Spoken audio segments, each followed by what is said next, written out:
धन धन सतगुरु तेरा ही आसरा, धन धन सतगुरु तेरा ही आसरा। आप सारे साध संगत जी को आज का पूज्य गुरु जी का अनमोल वचन सुनाते हैं जी।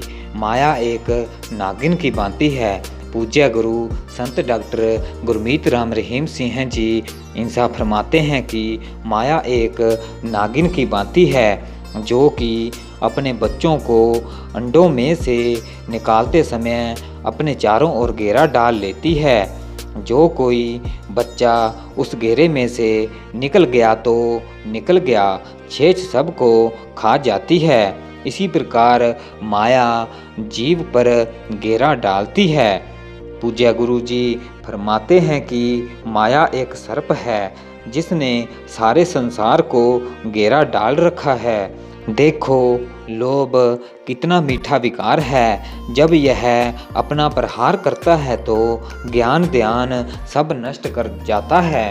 लोभ शेर का रूप है। वास्तव में पाप का बाप तो लोभ ही है, अर्थात पाप लोभ से ही उत्पन्न होता है।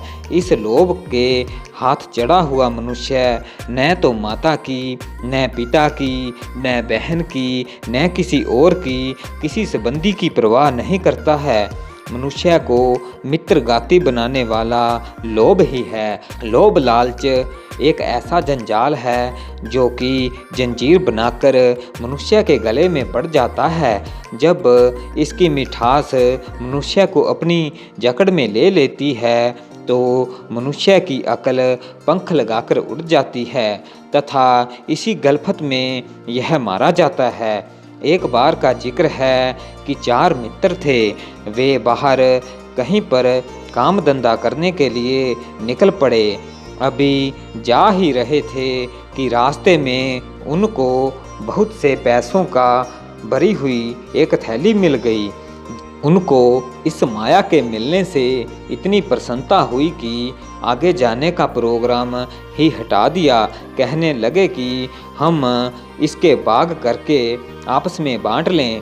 उसमें से 2 मनुष्य कहने लगे कि भूख बहुत लगी है, पहले रोटी आदि का प्रबंध कर लिया जाए। तब दूसरे 2 कहने लगे कि तुम जाकर खा आओ और हमारे लिए ले आना। यह निश्चय करने के बाद उनमें से 2 मनुष्य रोटी लाने के लिए शहर की ओर चल पड़े जो कि समीप ही पड़ता था। वहां जाकर उन्होंने ऐसा किया कि खुद की तो रोटी खा ली और दूसरे 2 की, दोनों साथियों की रोटी में जहर मिलाकर चल पड़े।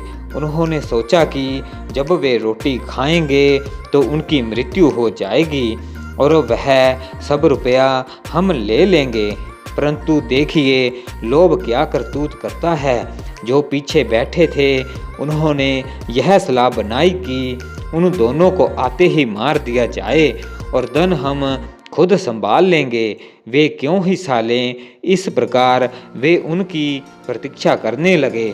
जब वे दोनों मनुष्य रोटी लेकर पहुँचे तो इंतजार करने वालों ने दोनों की पसलियों में छुरे मारकर उनको मार दिया। उनको क्या पता था कि हमारे साथ भी यही हाल होगा। पापी को मारने के लिए पाप महाबली है। उनको मारकर दूसरे बहुत ही प्रसन्न हुए और प्रसन्नता पूर्वक रोटी खानी शुरू कर दी। जहर बड़ा ही तेज था। खाते खाते ही उनका असर शुरू हो गया और उन दोनों ने तड़प तड़प कर वहाँ पर अपने प्राण त्याग दिए।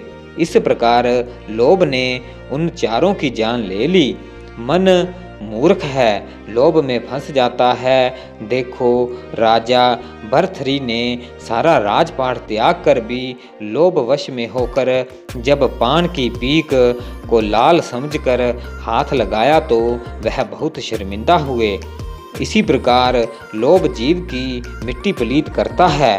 पूज्य गुरु जी फरमाते हैं कि जहाँ तक हो सके लोभियों पर विश्वास नहीं करना चाहिए, क्योंकि लोभ के वश में होकर वे जीव को ऐसे स्थान पर फेंकते हैं जहाँ पर भी जीव को बचना अति कठिन हो जाता है।